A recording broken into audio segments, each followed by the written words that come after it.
여러분, 저는 전도서를 통해서 인생의 헛됨과 허무에 대해서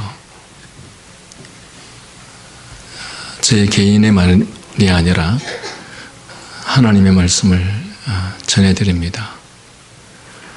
하나님께서는 하나님이 없는 인생은 헛되고 허무하다고 말합니다. 왜 하나님 없는 인생이 헛되고 허무하냐 했을 때 여러 가지 이유를 들면서 인생의 허무와 헛됨을 이야기합니다. 지난주에는 왜 사람은 혼자가 되려고 하는가 했을 때 모든 사람이 다 적이기 때문에, 그래서 결국은 인생은 혼자가 되려 하려고 한다, 그렇게 말씀을 나눴습니다. 왜 모든 사람이 다 적입니까?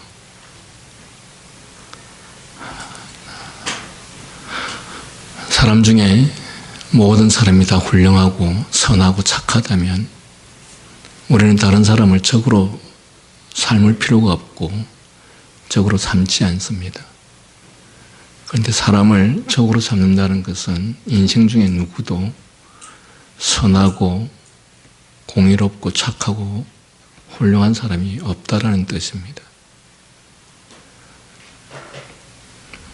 그런데 성경이 이렇게 말하고 있음에도 불구하고 아직도 많은 사람들은 사람들 중에 선한 사람도 있고 착한 사람들도 있다라고 말합니다. 여러분, 그 말이 왜 틀렸는가 하면, 그 말이 맞다면 하나님의 말씀이 틀렸습니다. 사람들 중에는 선한 사람이 있고 착한 사람이 있고 그리고 스스로 훌륭한 사람이 있다라고 말한다면, 그렇다면 여러분은 이곳에 앉아 있을 이유가 없습니다. 왜? 하나님의 말씀이 다 거짓되고 틀렸기 때문에 그렇습니다.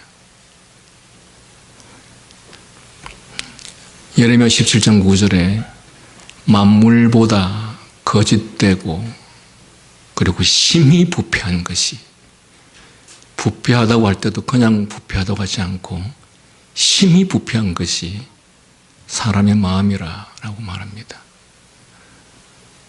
여러분, 그럼에도 불구하고 인생 중에는 선한 사람, 착한 사람이 스스로 있을 수 있다고 생각하십니까? 창세기 6장 5절에 보니까 사람이 그의 마음으로 생각하는 모든 계획이, 그의 마음으로 생각하는 모든 계획이 그리고 항상 악하다, 이렇게 말합니다. 사람이 마음으로 생각하는 모든 계획이 그리고 항상 악하다고 말합니다. 사도 바울은 디모데전서 1장 16절에서 자기 자신을 향해서 고백하기를 죄인들 중에 괴수다, 죄인 중에 가장 더럽고 추악한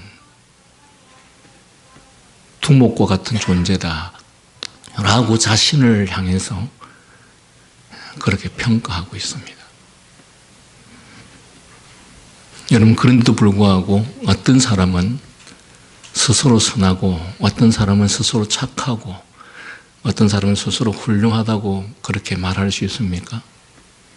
그렇다면 여러분은 하나님을 부정하는 것이고 하나님의 말씀을 부정하는 것입니다.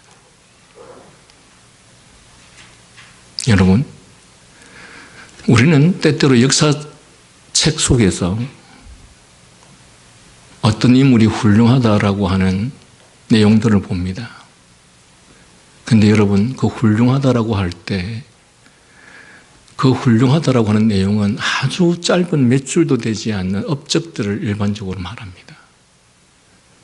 그런데 그 업적들이 외부적으로 성공한 것처럼 보이는 그 속에 여러분이 어떤 일들이 있었는지 여러분이 다 아실 수 있습니까? 그리고 그 업적 외에 그들이 일평생, 한평생을 살면서 그들이 어떻게 살았는지 여러분 다 압니까? 모르지 않습니까? 그런데 몇십 줄 또는 몇 줄의 그들의 업적에 대한 내용들을 보고 이 사람은 정말 훌륭한 사람이구나. 이 사람은 정말 선한 사람이구나. 이렇게 평가합니까? 하나님께서 성경 곳곳에서 인간은 죄로 말미암아 전적으로 부패하였고 타락하였고 그래서 만물보다 심히 부패한 것이 인간의 마음이라고 그렇게 정의하고 있고 인간의 마음의 생각에서 나오는 모든 계획들이 항상 악하다고 그렇게 말씀하고 있는데도 불구하고 저는 그렇게 생각하지 않습니다. 제가 아는 어떤 사람은 정말 선하고 착합니다. 이렇게 말할 수 있습니까? 여러분이 그들에 대해서 얼마나 보았습니까? 여러분이 그들의 평생 살아가는 동안 아침부터 저녁까지 365일 동안 그들이 무슨 짓을 하는지 어떤 마음을 품었는지 여러분 다 본 적이 있습니까? 하나님이 없는 거듭나지 않는 자들이 유일하게 선하게 착하게 보일 때가 있습니다. 그것은 하나님께서 만드신 이 세상, 이 사회, 이 국가를 하나님께서 평화롭게 또는 질서 있게 하시기 위해서 인간의 부패한 마음은 끊임없이 항상 악한 계획과 항상 악한 마음을 갖고 심히 부패한 마음을 가진 그들이 하나님께서 세상을 질서 있고 평화롭게 하시기 위해서 때때로 그러한 사람들의 악을 제지하거나 제어해서 어느 정도 순간 그들의 악을 행치 못하게 하는 그 순간만 그들은 선하게 보일 수 있고 또한 착하게 보일 수 있습니다. 여러분, 우리가 이 말씀을 받아들일 수 없고 부정하고 내가 생각하는 어떤 사람은 정말 훌륭하고 선하고 착하고 공의롭다고 말한다면 여러분들은 이 전도서의 말씀을 들을 필요가 없습니다. 왜? 하나님을 부정하고 하나님의 말씀을 부정하기 때문에 그렇습니다. 왜 이 전도자가 이토록 허무와 허망을 이야기합니까? 인생들을 살펴보니 인생들이 그렇다는 것입니다. 심지어 내 형제, 내 부모까지도 원수가 될 수밖에 없고 여러분, 나와 너 사이에 정말 생명이 왔다 갔다 하는 그런 심각한 문제에 직면해 보기 전에는 우리는 그 사람의 심리 상태를, 그 사람의 마음 상태를 알 수가 없습니다. 여러분, 아무런 일이 없었을 때 여러분들은 저를 향해서 선한 목사라고 할 수 있을지 모르겠습니다. 그러나 인간이 죄를 지을 수밖에 없는 상황에 처했을 때 인간은 누구나 할 것 없이 죄를 지을 수밖에 없습니다. 그리고 인간은 심히 부패하고 악한 존재들입니다. 오늘 이 본문은 우리들에게 명백하게 말씀하고 있습니다. 인간이 오직 선할 수 있을 때는, 오직 공의로울 수 있을 때는 성령 하나님께서 그의 마음을 수장하실 때만, 그것도 그가 거듭났을 경우에, 그가 중생했을 경우에 하나님께서 그의 마음과 그의 행동을 주관하심으로 인해서 선한 행동을 할 수 있습니다. 그러나 거듭나지 않는 불신자는 선한 행동처럼 보이는 그 문제까지도 그 속에는 자기의 개인적 이익과 이기적인 마음과 악한 계획들이 거기에 이미 심겨져 있습니다. 단지 우리가 파악하지 못할 뿐. 왜? 하나님은 사람의 마음의 중심을 보시지만 인간은 눈에 보이는 외적인 것밖에 판단하지 못하기 때문에 인간이 남을 속이려 하면 외적인 것밖에 보지 못하는 인간은 그 속이는 사람 앞에 얼마든지 속아 넘어갈 수 있습니다. 왜 수많은 사람들이 그렇게 사기꾼들에게 사기를 많이 당합니까? 인간은 그 사람의 마음을 파악할 수 없기 때문에 그렇습니다.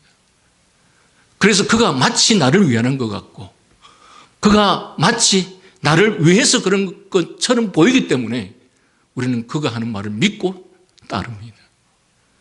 그것은 우리가 그의 마음을 파악하지 못하기 때문에 그렇습니다. 그런데 우리가 사람의 외적인 행동을 보고서 그가 선하다, 착하다, 훌륭하다 그렇게 말할 수 있느냐? 아니, 성경 속에 등장하는 수많은 모든 믿음의 사람들은 하나같이 스스로에 대해서 부패하고 타락한 존재라고 그렇게 고백하고 있고, 그리고 이 성경을 우리들에게 가르치는 하나님께서는 믿음의 사람들의 입을 통해서 또는 하나님 자신께서 우리들에게 인간의 존재라는 존재가 어떤 존재인지 그렇게 명백하게 밝히고 있음에도 불구하고 우리는 여전히 그것에 대해서 받아들일 수 없고 부정해야 한다면 여러분, 하나님을 믿을 필요도 없고 이 자리에 앉아있을 이유도 없습니다. 사랑하는 여러분, 전도자는 인생은 허무하고 허탈하다, 허망하다 합니다. 왜? 그렇게 믿었던 배우자, 그렇게 믿었던 자식, 그렇게 믿었던 부모에게조차 인간은 배신을 당할 수 있고 그런 자들이 우리에게 악행을 행할 수 있기 때문에 그래서 인생은 허무하다, 허망하다 이렇게 말하고 있는 것입니다. 여러분, 인간을 창조하신 인간의 내면에 대해서 너무도 잘 알고 계시는 하나님이 하시는 말씀을 우리가 세상을 얼마나 볼 줄 알고 인간이 인간을 얼마나 잘 파악할 줄 알기에 우리가 하나님의 말씀을 부정하실 수 있느냐? 그럴 수 없다는 것입니다. 지난주에 사람은 왜 혼자가 되려고 하는가? 모두가 적이기 때문에. 물론 제가 말씀드린 것처럼 나에게 심각한 어떤 피해를 입히는 결정적 상황에 처하지 않았을 때 그런 경험을 가져서 보지 않았기 때문에 사람들은 선하다, 선한 사람들이 많다 라고 말할 수 있을 것입니다. 그런데 이 전도자는 자기가 이 세상을 평생에 걸쳐서 깊이 연구하고 살펴보았다라고 말합니다.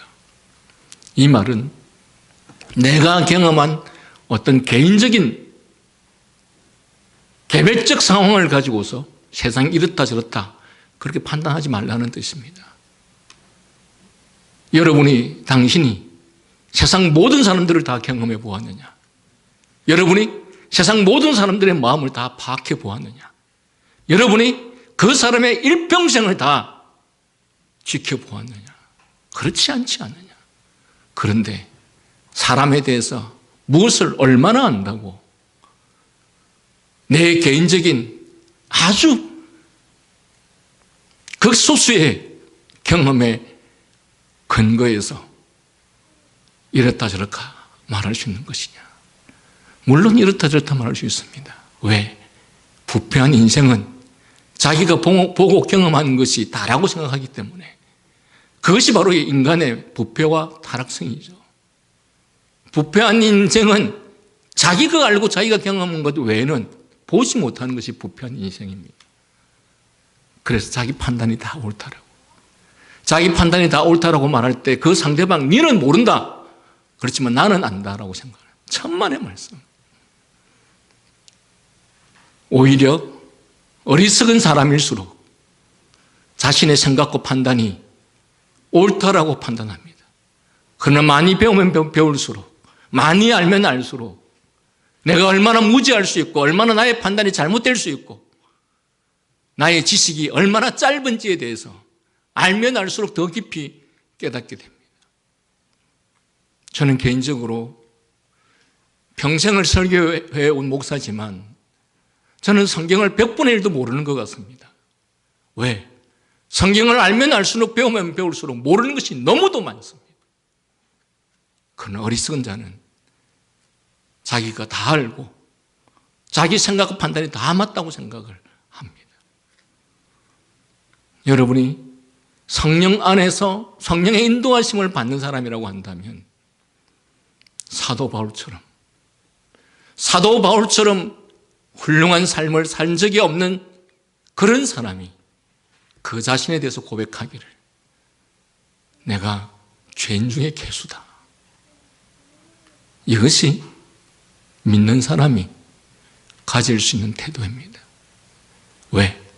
성령 하나님께서 자기 자신을 현미경으로 들여다보듯 보게 해주시니 나라는 존재가 부패하고 더럽기 짝이 없는 존재라는 것을 보는 것이죠. 그러나 성령 안에 있지 않은 사람은 그런 것들을 보지 못하기 때문에 오히려 자기의 행동과 자기의 삶과 자기의 판단이 바르다고 생각을 하는 것이 얼마나 어리석은 것인지 모른다는 사실이죠. 인간은 언제 내게 등을 돌릴지 모르고 언제 내 것을 빼앗을지 모르고 언제 내게 해를 끼칠지 모르는 잠재적인 적으로 보이는 것이 이 솔로몬이 전도서를 통해서 우리들에게 밝히고자 하시는 내용입니다.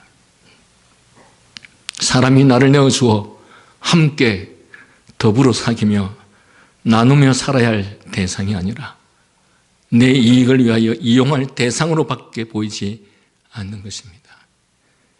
여러분, 제가 더불어라는 표현을 많이 쓰는데 여러분, 이 더불어라는 표현을 오늘날 정치가들이 쓰는 더불어라는 말과 동일시하시면 안 됩니다.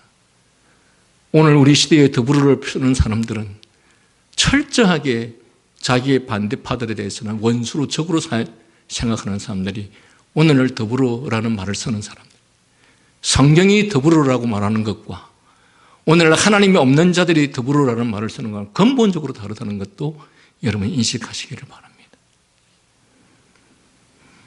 이런 상황에서 사람은 누구나 할 것 없이 더불어 경쟁할 수밖에 없고 내가 먼저 먹지 않으면 내가 먹히고 말 것이니 목숨을 걸고 살벌하게 서로 짓밟으며 힘센 자가 약한 자를 착취하여 모든 것을 독차지하고자 하는 것입니다.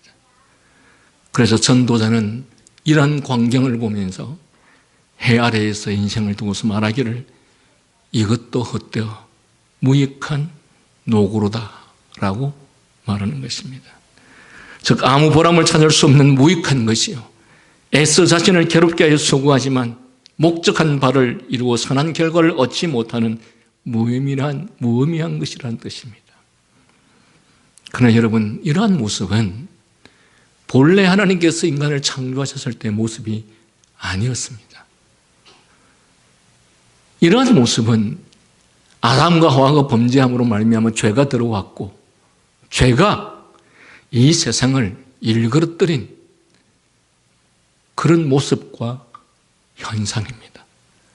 다시 말하면 아담과 하와가 범죄하지 않았다면, 이 세상에 죄가 악이 들어오지 않았다면 이렇게 모든 것이 허무하다, 헛되다, 모든 사람을 적으로만 생각해야 하는 이런 일은 없었다라는 것입니다. 죄가 세상에 들어오기 전에는 그 시대의 사람들이 살아가는 모습은 말하자면 하나님께서 본래 인간을 지으신 뜻은 모습은 이렇지 않았습니다. 그러면 어떠한 모습이었느냐? 하나님께서는 아담을 지으신 다음에 그를 가리켜 독처하는 것이 좋지 못하다 하면서 두 번째 사람 하와를 지으셨습니다.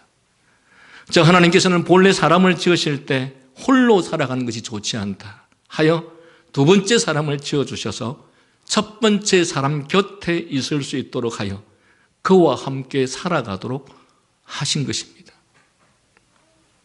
그런데 이런 인간이 서로 짓밟고 위에 올라서려고 하고 경쟁하고 다투는 것은 심지어 부부 사이에도 서로 굴림하고 굴림받지 아니하려고 싸우는 이런 관계는 아담과 하와의 범죄 이후에 죄가 세상에 들어오면서 생겨난 불행이요 죄로 말미암은 저주입니다.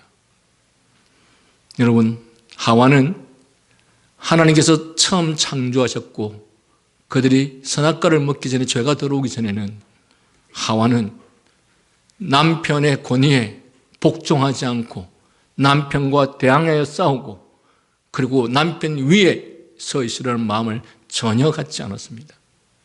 마치 인간이 하나님의 명령과 하나님의 권위 앞에 그 어떠한 경우에도 시비를 걸지 않고 불복종하지 아니하고 하나님의 모든 명령과 뜻 앞에 겸손히 순종할 수 있었던 것처럼 인간 역시도 하나님께서 처음 인간을 창조하셨을 때 하와는 그렇지 않았습니다.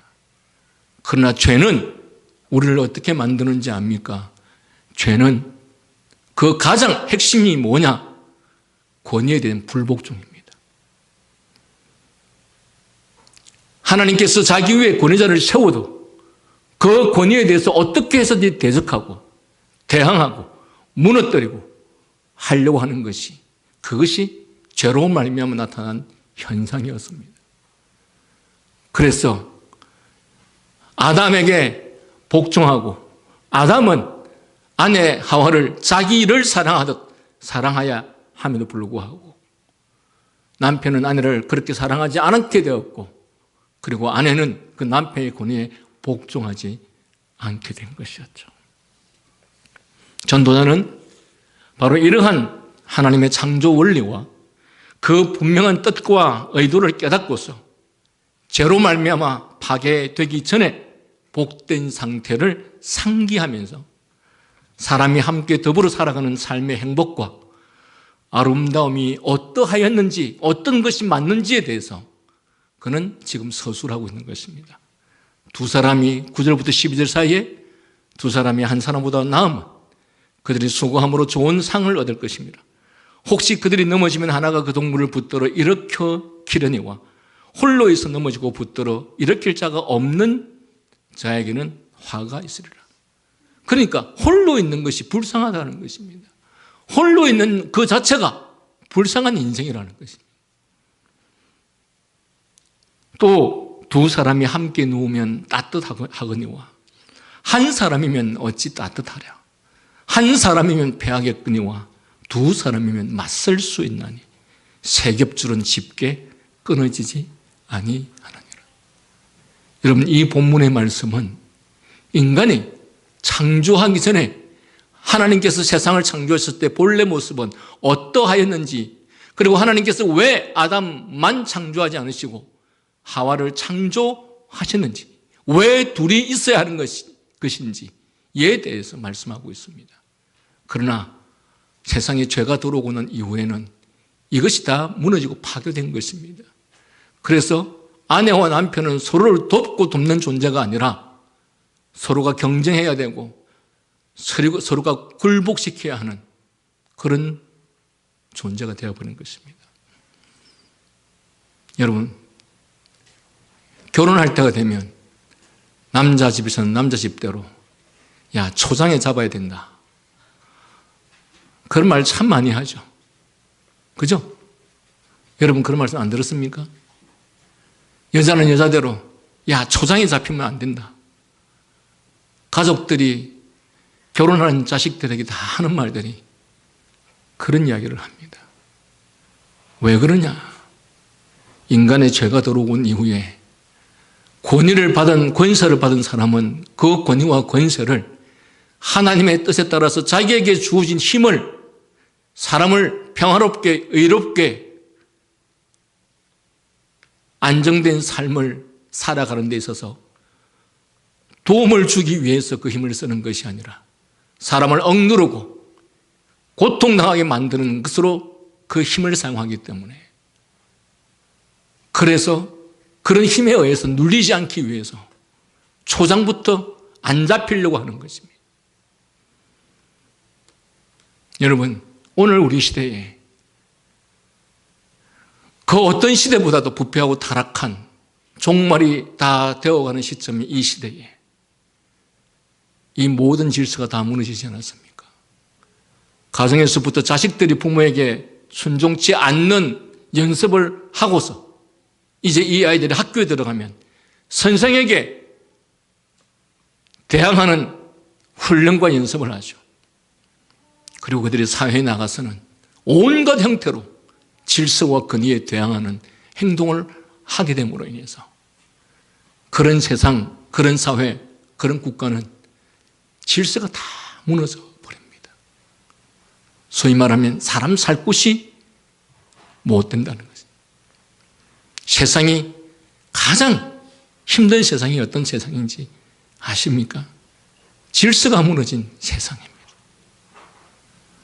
그런데 이것들을 어릴 때부터 가정에서부터 연습과 훈련이 되는 것이죠.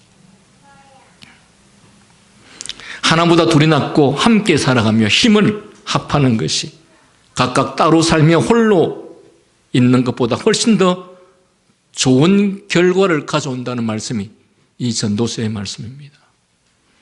홀로 사는 것보다 함께 사는 것이 주는 유익, 그것에서 얻는 결과가 훨씬 더 좋다는 말씀이죠. 구체적으로 그 유익함에 대해서 말하기를 저들이 쓰러질 경우 한 사람이 다른 사람을 곁에 있던 두 번째 사람이 그 동물을 일으켜 세워줄 것이기 때문이라고 말씀합니다. 본래 사람은 함께 살아가면서 서로 넘어진 자를 일으켜 세우도록 되어 있습니다. 서로를 섬겨 유익하게 하는 자로, 그를 도우는 자로 살도록 하였습니다. 성경은 이를 가리켜 사랑이라고 부릅니다. 그런데 오늘날 우리 세상은 참 재밌습니다. 넘어진 자를 세우는 것이 아니라 넘어진 자를 짓밟아 죽이면 그것에서 통쾌함을 느끼는 것이 오늘 우리 시대의 사람입니다. 자기 진영의 사람이 아니면 그 반대 진영의 사람은 짓밟혀서 죽어가는데도 불구하고 그것에 대해서 통쾌함을 느끼는 것이 우리 시대의 사람인 것이죠. 인간 안에 이 악이라는 것이 끝이 없을 정도로 부패하고 타락한 시대에 우리는 살아가고 있습니다. 그런데 이러한 일들은 앞으로 가면 더 할 것입니다. 왜? 주님이 재림하시려고 하면 세상은 지금보다 더 부패하고 타락해야 하기 때문에 그렇습니다. 그것은 교회도 마찬가지입니다. 여러분, 대한민국 역사상 이 땅이 나라가 국가가 생긴 이후로 정치가들이 권력자들이 서로 싸우는 일들은 많았지만 이렇게 백성들이 국민들이 그리고 심지어 교인들조차도 완전히 두 갈래로 나누어져서 한편은 이 편이요 한편은 저 편이요 그런 경우는 이 나라 이 땅 5천년 역사에서 이런 일은 없었습니다. 그러나 지금은 정치가 권력자들만 서로 원수가 아닙니다. 모든 국민들이 서로 반반으로 나뉘어서 원수가 되어 있고 그리고 교회조차도 성도들이 다 이런 식으로 반씩 나누어져 있습니다. 서로가 서로에 대해서 너의 신앙이 나의 신앙이 잘못되었다 라는 식으로 모든 것들을 평가하는 시대에 이르게 된 것이죠. 여러분, 악한 권력자, 악한 통치자들은 자기만 상대방을 원수로 삼는 것이 아니라 자기를 따르는 모든 사람들도 다 상대방을 향해서 원수로 삼게 하는 것이 악한 통치자의 특성입니다. 인간이 그렇지 않습니까? 나만 너를 미워하면 되는지 왜 옆에 사람들까지 다 꼬드겨서 저 사람을 미워하게 만드느냐. 그게 인간 안에 있는 너무도 더럽고 추악한 본성이라는 것입니다. 다른 사람을 일으켜 세우는 것, 남을 섬겨 유익하게 하는 것, 도움을 베푸는 것, 이런 것들이 바로 사랑의 구체적인 모습이고 성경은 이를 가리켜 사랑이라고 말하죠. 특히 성령이 임하시면, 성령이 그의 마음을 주관하시면 여러분은 초대교회를 잘 알지 않습니까? 하나님께서는 어떤 사람에게 재물을, 어떤 사람에게는 학식을, 어떤 사람에게는 권세를 주셨을 때 그것들을 왜 주셨습니까? 너를 다른 사람보다 더 사랑해서 너에게는 더 많은 재산을 주고 너에게는 더 많은 권력을 주고 너에게는 더 많은 지위를 주셨습니까? 아닙니다. 그 모든 것들을 줄 때는 나누라는 전제 조건으로 주셨습니다. 성령 하나님께서 인간의 마음속에 임할 때 사람들은 자기의 모든 가진 것들을 나누게 되었던 것이 초대교회가 세워지는 과정이었습니다. 그런데 오늘 우리 시대는 과연 그렇습니까? 과연 그러합니까? 역으로 말하면 성령 하나님께서 우리의 마음을 지배하지 않는다는 뜻입니다. 내가 남보다 더 많이 가지면 더 많이 가져서 그것들을 나 홀로, 나만 더 많이 누리고 더 쾌락을 즐기며 살아가고자 하는, 그것이 하나님께서 나누라는 전제 조건으로 주셨다는 생각을 도무지 하지 않고 내 것이니 내가 마음대로 쓰는 것이 무엇이 문제냐 라는 생각을 하는 것이죠. 오늘날 교회가 왜 이 모양이 되었습니까? 이유는 교회 안에 거듭난 중생한 사람이 그리 많지 않다는 뜻입니다.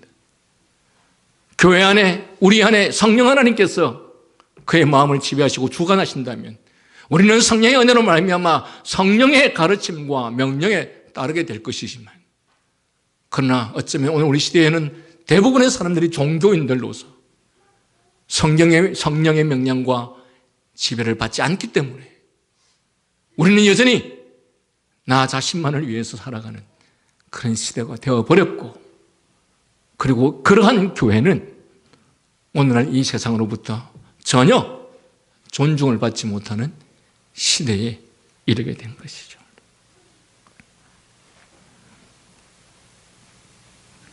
하나님께서 이렇게 사랑이라고 하는, 그래서 다른 사람을 이렇게 세우고 남을 성격 유익하게 하고 도움을 베풀고 하는 그런 삶을 살도록 만들어 주셨으나, 그러나 그럼에도 불구하고 홀로 사는 자, 혼자의 길을 고집하는 자는 만일 그가 넘어질 경우 그의 곁에 있어서 그를 도와 일으켜 세워줄 사람이 존재하지 않으니 그는 참으로 불행한 자라고 말씀하는 것입니다. 한 사람의 힘으로는 패하여 굴복하기 쉬우나 두 사람이 힘을 합치면 능히 견디고 이길 수 있다고 말하는 것이죠. 삼겹줄은 쉽게 느껴지지 않는다는 말씀이 더불어 사는 삶이 함께 사는 것이 더 큰 힘을 발휘하여 서로를 강하게 한다는 뜻이죠. 이처럼 혼자의 길을 고집하는 것보다 서로 사랑하고 도우며 함께 더불어 살아가는 것이 100배나 유익하고 선함에도 불구하고, 무엇보다 하나님께서 사람을 지으신 본래 뜻이 함께 더불어 살아가는 것임에도 불구하고 왜 사람들은 이렇게 혼자의 길을 고집하는가? 때로는 그 혼자의 길을 고집하면서도 때로는 홀로 살아가는 일에 스스로 회의를 느끼고서 이르기를, 내가 누구를 위해서 이렇게 각박하게 살아가고 있는 것인가? 과연 나 혼자조차고 이렇게 살아가는 것인가? 내가 이렇게 많은 재산과 재물을 모아서 다 어디에 사용하려고 내가 이렇게 열심히 살아가는가? 스스로 자신의 삶에 대해서 회의를 느끼면서도 그럼에도 불구하고 그 혼자라는 삶에 대해서 포기를 못하고 스스로 홀로 살아가려고 하는 것입니다. 이유가 무엇인가요? 죄가 우리를 모든 사람으로 하여금 적으로 느끼게 만들기 때문에 그렇습니다. 전도자는 이어서 하나의 예를 들어서 일종의 비유를 통해서 간접적으로 이러한 물음에 대해서 대답하고자 합니다. 13절에서 16절 다 같이 한번 읽읍시다. 시작.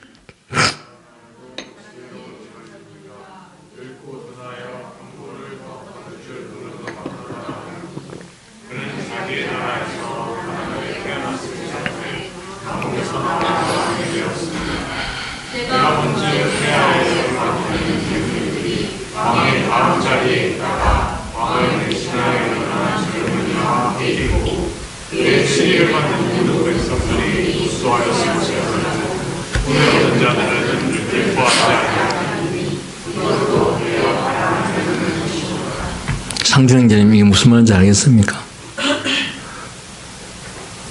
어렵죠, 그죠?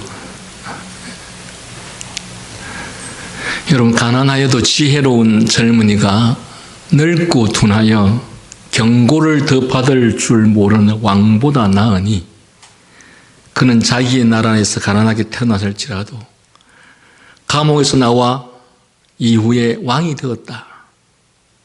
그런데 내가 본적 해 아래에서 다니는 인생들이 이 왕의 다음 자리에 있다가 왕을 대신하여 일어난 이 젊은이와 함께 있고 그의 치료를 받는 모든 백성들이 무수하였을지라도 이후에 오는 자들은 이 새로운 젊은 왕을 기뻐하지 않았다라는 말입니다. 늙고 경험이 많은 왕보다 가난하여 어렵게 심지어 감옥에도 살다가 젊어서 경험이 부족하지만 그가 왕이 되어서 왕의 역할을 훌륭하게 감당했을 때 사람들은 그를 보면서 열광하였고, 와, 이렇게 훌륭한 왕이 있을 수 있느냐?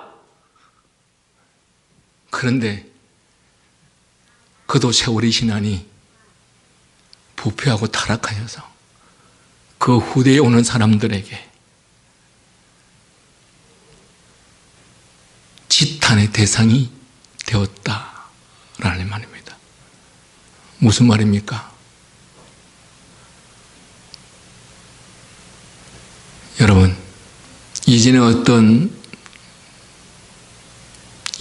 교수님이 이런 말을 했습니다. 아무리 그가 훌륭하고 선하게 보이는 사람이라 할지라도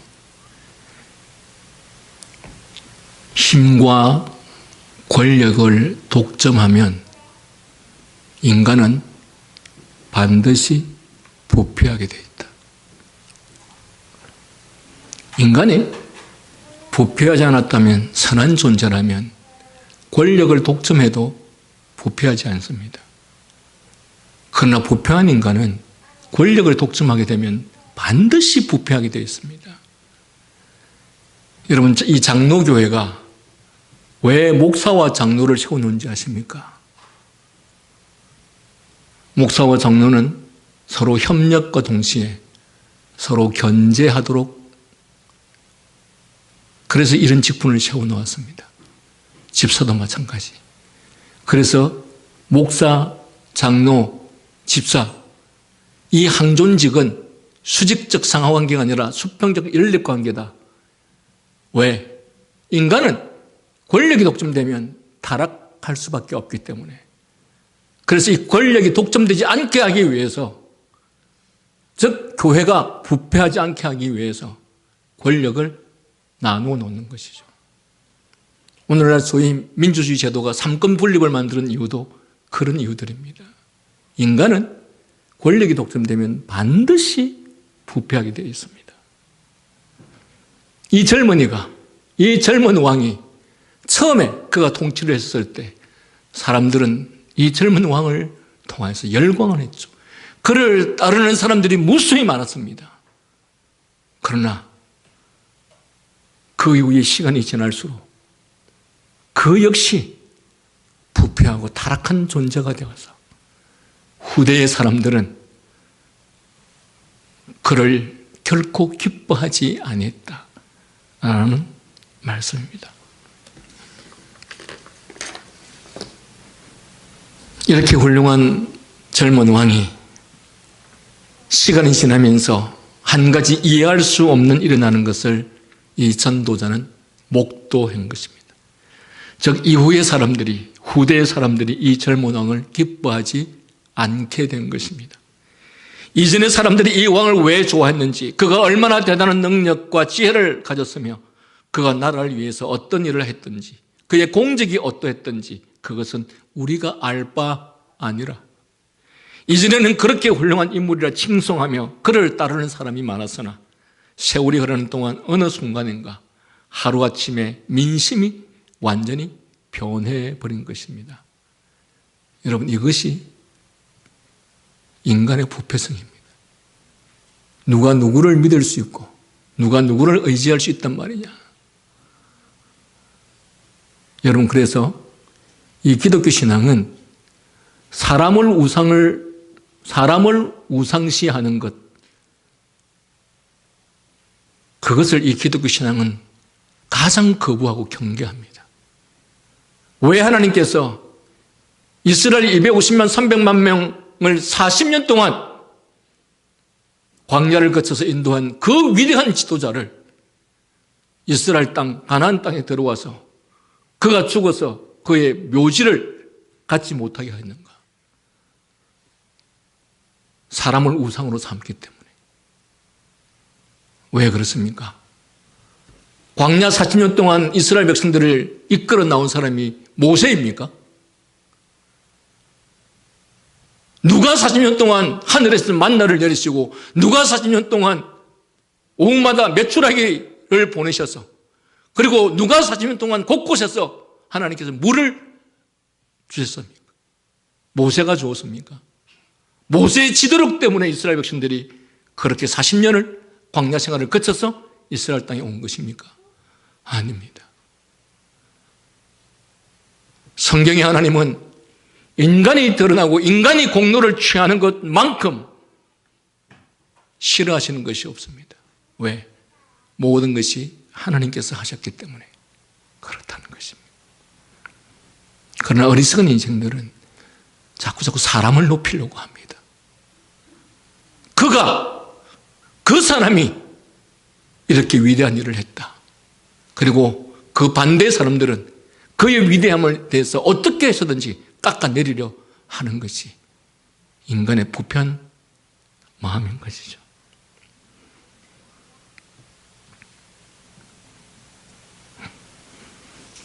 여러분, 왜 이 젊은 왕에게 민심이 변했을까요? 이런 한 나라의 전체의 민심에서만 볼 수 있는 것이 아닙니다. 개인도 마찬가지입니다. 조금 전까지 죽자 살자 하던 사람이 아무리 싫다 해도 좋다고 따라다니던 사람이 한순간에 돌변하여 돌아서는 경우를 얼마든지 우리는 봅니다. 그것은 본인의 마음이 타락하여 그런 경우도 있고 또한 상대방이 변하는 경우도 있습니다. 어제까지는 제대로 일을 하는 듯 하다가 어느 날 갑자기 사기꾼으로 돌변하는 경우도 얼마든지 있습니다. 어제까지만 해도 나의 가장 친한 친구여서 그를 믿고 모든 것들을 맡겼는데 오늘 그는 나에게 사기꾼으로 다가와서 사기를 치는, 이것이 인간입니다. 한마디로 사람은, 우리가 지난주에 사람은 모든 사람이 적이기 때문에 믿을 수가 없다. 그러네. 오늘 말씀은 동일한 내용이지만 인간은 믿을 수가 없다. 사람은 언제든지 변하며 그것도 까닭없이 제멋대로 변하기 일쑤이니 믿을 수가 없다는 것입니다. 배신을 밥 먹듯 하는 시대에 신의와 진실을 찾아보기가 참으로 어려운 것입니다. 요즘은 보십시오. 같은 진영의 사람들끼리도 서로 전화했던 것들을 다 녹음해 놓죠. 안 그래요? 같은 진영의 사람들끼리도 다 녹음해 놓습니다. 왜? 이게 언제 나에게 원수가 되어서 나에게 비수를 꼽을지 모르니까. 그게 인간인 것이죠. 사람이 왜 혼자기를 고집하는가? 사람은 혼자 사는 것이 너무도 외로워서 넋두리하기를 내가 무엇 때문에 누구를 위해서 이렇게 뼈빠지게 일하며 아둥바둥 살아가는가? 그는 나 혼자 먹고 살고자 이렇게 하는 것이 맞는가라고 회의를 하면서도 동시에 뼈저린 외로움과 그런 중에 따뜻한 정을 찾고 그리는 마음을 이런 말 속에 한스럽게 담아서 한숨처럼 내뱉으면서도 그럼에도 불구하고 왜 혼자 사는 길을 택하는가? 왜 다른 사람과 더불어 함께 살기를 두려워하는가? 그것은 한마디로 다른 사람을 믿을 수 없기 때문에. 지금은 죽자고 좋다 하지만 어느 순간에 돌아서서 나를 짓밟고 삼키려고 할지 모르기 때문입니다. 이렇듯 신의가 없으니 신뢰할 수 없고 신뢰할 수 없으니 나를 열어서 다 보일 수가 없는 것입니다. 저는 이런 일이 너무 안타까운데 제가 지난주에 저희 매형 이야기를 했죠. 절대 너의 마음을 다 내보이지 마라.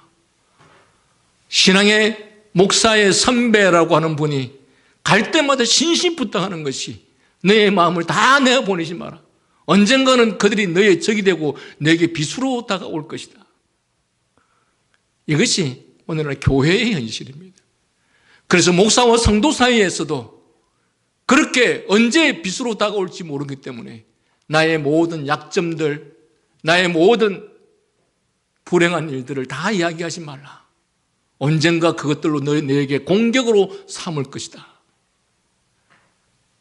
그래서 사람은 홀로 되고 싶어 하는 것입니다.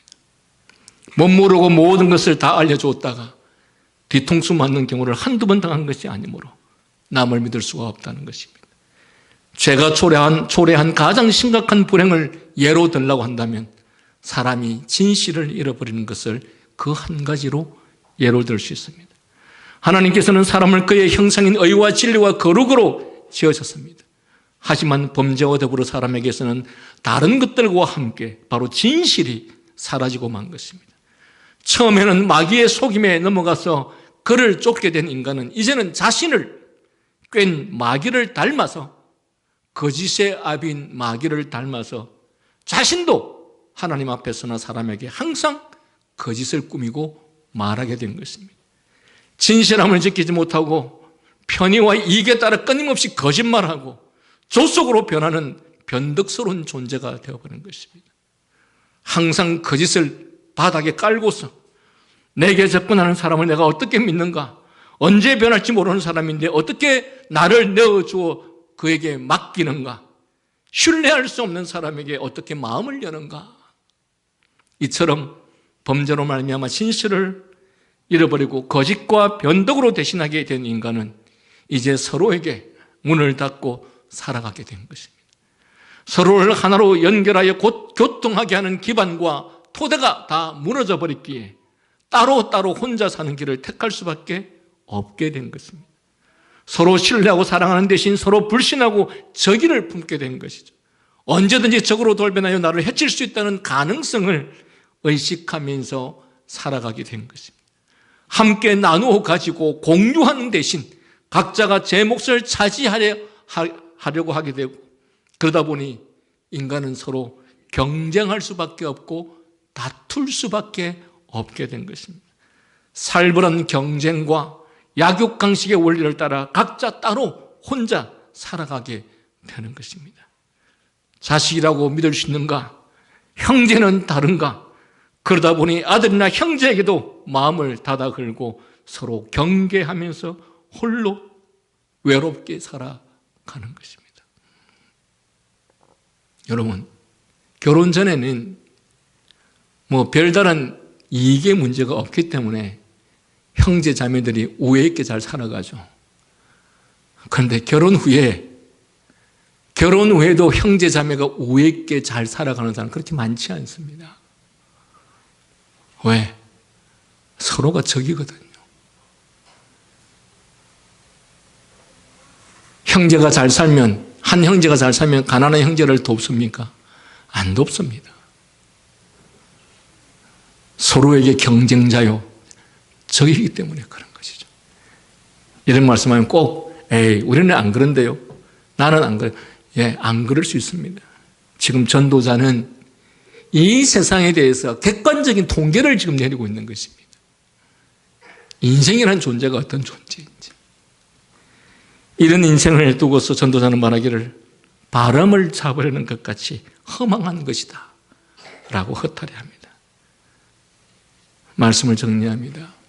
여러분, 그러나 믿는 자에게는 언제나 진실하게 신뢰할 수 있는 분이 계십니다.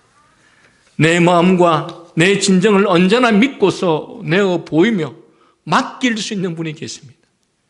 우리 자신은 별로 진실하지 못하면서도 언제나 거짓과 변덕을 달고 다니지만 그러나 하나님께서는 진실하십니다. 그분은 변함이 없으십니다. 그래야 친구나 형제나 자식이나 부모에게도 말할 수 없는 것들을 내 마음과 진정을 하나님 앞에서는 내어놓고 아뢰는 것입니다. 그는 내 참모습을 알고 계시고 내가 비록 이러한 자라 할지라도 버리지 아니하시리라는 그 신뢰와 기대를 가지고 모든 것을 내어놓고 아뢰며 나를 맡길 수 있는 분이십니다.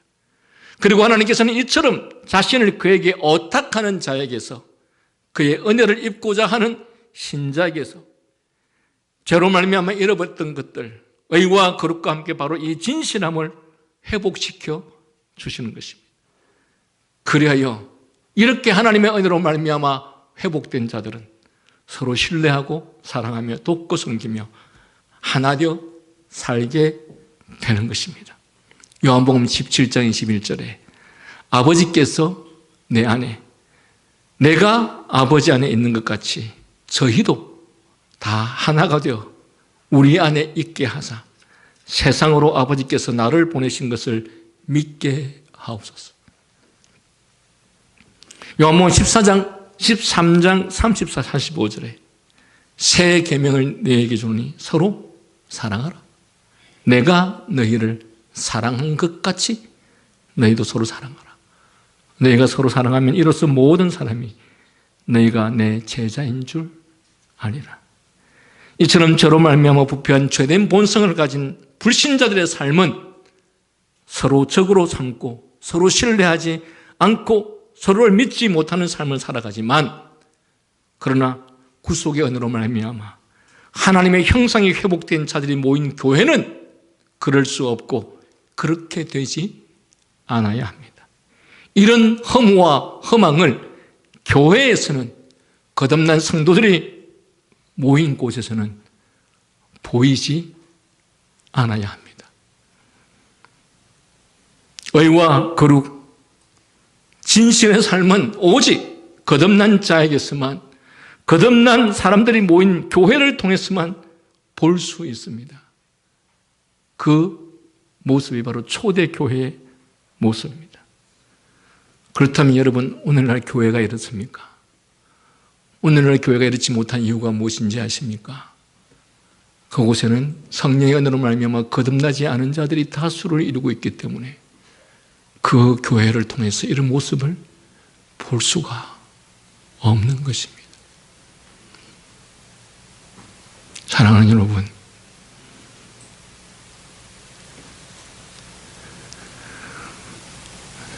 성령이 충만한 교회의 모습을 못 보고서 오늘 우리의 잘못된 교회의 모습이 마치 아무런 문제가 없는 것처럼 생각하고 살지 않기를 바랍니다. 거듭나지 않은 사람들이 모여있는 세상은 언제나 이렇게 흠함과 허물을 나타낼 수밖에 없지만, 그러나 성령의 은혜로 말미암아 충만한 믿음의 사람들이 모인 곳에는 이런 허무와 흠망이 그들의 삶을 지배하지 않습니다. 그곳은 하나님의 사랑이 지배하기 때문입니다. 여러분이 구원받은 자라면 이것을 통해서 여러분이 구원받은 자임을 증명해내시기를 바랍니다. 기도하겠습니다.